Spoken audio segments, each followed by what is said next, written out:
Eje de simetría.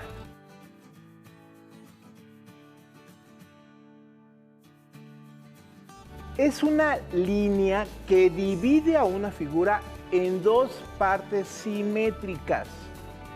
Es decir, que sean iguales y que al colocarse una frente a la otra se vean como en un espejo.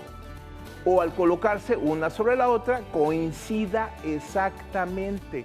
Aquí tenemos una figura que para hablar de ejes de simetría puede ser con figuras geométricas o cualquier otra figura. Si vemos esta figura, ahí en la línea punteada que estamos viendo en pantalla, nos está señalando que ese sería su eje de simetría. Y su eje de simetría es el que divide en dos esta figura. Al doblarla, las dos partes quedan superpuestas de igual forma. Son congruentes. Su eje de simetría divide a esta figura en dos partes iguales y que al doblarse quedan así, superpuestas una sobre la otra, de una manera congruente.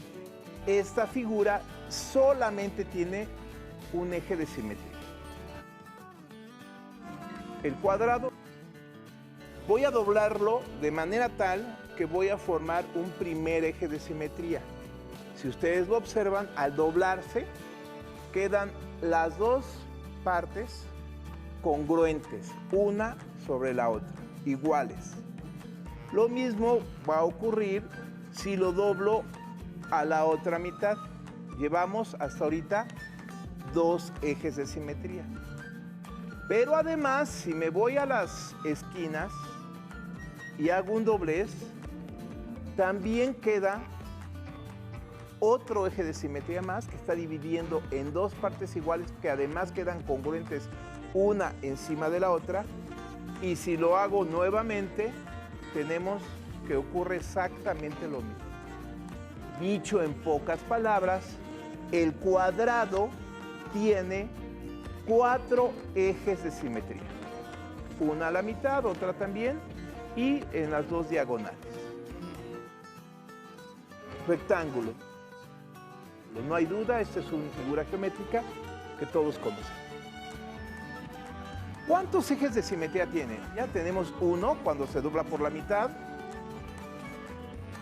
Un eje de simetría ahí tenemos marcado. Si lo doblamos a lo largo, tendríamos otro eje de simetría también ahí señalado. Es decir, llevamos dos. Y si observan, las dos partes quedan superpuestas una encima de la otra. Quedan congruentes, por llamarle en un término que también se utiliza en las matemáticas. Llevamos dos ejes de simetría. El rectángulo solamente tiene dos ejes de simetría. ¿Habrá otro eje de simetría si yo trazo un doblez que va de esquina a esquina? Cualquiera diría sí, porque lo está dividiendo en dos partes iguales. Pero un eje de simetría lo que hace, además de dividir en dos partes iguales, es que ambas partes queden congruentes una encima de la otra. Si no es así, ya deja de ser un eje de simetría. Y en todo caso sería una línea diagonal, pero no un eje de simetría.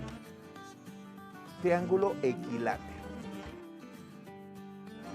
Recordemos que el triángulo equilátero, sus tres lados miden lo mismo. Ahí podemos observar un eje de simetría. Y si lo observamos, si yo hago el doblez como está señalado ahí, sus dos partes quedan congruentes. Queda una encima de la otra. Otro eje de simetría, manifestado con una línea punteada. El otro eje de simetría señalando.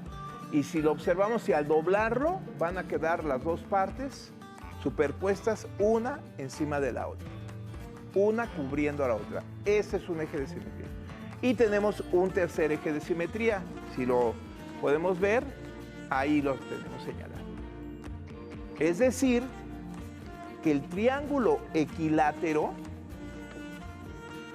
tiene 3 ejes de simetría, como lo podemos ver en la imagen que tenemos aquí. El triángulo isósceles, tenemos señalado lo que vendría siendo su eje de simetría. Si yo doblo, queda sus dos partes congruentes. ¿Qué significa esto? Que el triángulo isósceles solamente tiene un eje de simetría. Triángulo escaleno. Características de este triángulo es que sus 3 lados no miden lo mismo. Ninguno de sus 3 lados tiene la misma medida. Como lo podemos observar, podemos establecer, por más que le busquemos, que un triángulo, que es el triángulo escaleno, no tiene ejes de simetría. No hay ninguna división, doblez que me permita establecer que las dos partes quedaran congruentes. Por lo tanto, que el triángulo escaleno no cuenta con ejes de simetría.